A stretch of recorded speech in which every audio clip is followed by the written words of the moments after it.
जळगावमधून ठाकरे गटाकडून करण पवार यांना उमेदवारी घोषित करण्यात आली। करण पवार जळगावचे ठाकरे गटाचे आता उमेदवार आहेत। उन्मेष पाटील करण पवार यांनी ठाकरे गटात पक्षप्रवेश केला, तर माझ्यावर दिलेली जबाबदारी योग्य रीतीने पार पाडेन असं करण पवार यांनी म्हटलंय। येत्या काही दिवसात जळगावमध्ये नवा इतिहास घडवणार असं देखील करण पवार यांनी म्हटलंय।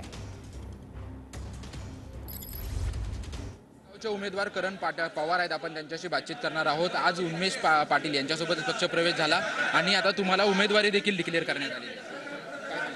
हो, मी आदरणीय संजय सावंत साहेब यांनी आम्हाला संपर्क केला आणि आज या मातोश्रीपर्यंत त्यांनी आम्हाला पोहोचवलं आणि उन्मेष दादा श्री सर्व NCPचे नेते कार्यकर्ते, शरद पवार गटाचे, त्यानंतर शिवसेनेचे सर्व कार्यकर्ते, त्या ठिकाणी त्यांचे नेते आणि काँग्रेसच्या नेते यांच्या शिफारसीनुसार मला या ठिकाणी आज उमेदवारी आदरणीय ठाकरे साहेबांच्या माध्यमातून घोषित करण्यात आलेली। तुम्ही सगळ्यांनी, समाजाने, पत्रकारांनी आजपर्यंत उदाहरण बघितलंय, त्याच्यामुळे आपल्याला ते वाटत होतं की एखादा नेता जेव्हा प्रवेश करतो तो स्वतःच्या तिकिटासाठी करतो, परंतु हे उदाहरण खरोखर आज महाराष्ट्रासमोर ठेवण्यासारखं आहे की एका मित्रासाठी, एका कार्यकर्त्यासाठी, एका नेत्याने आज पक्ष प्रवेश केलेला आहे आणि उमेदवारी मला मिळवून दिलेली आहे आणि माझ्या पाठीशी पूर्णपणे ठामपणे उभं राहण्याचा त्यांनी निर्णय घेतला। आव्हान मोठं आहे, परंतु त्या ठिकाणी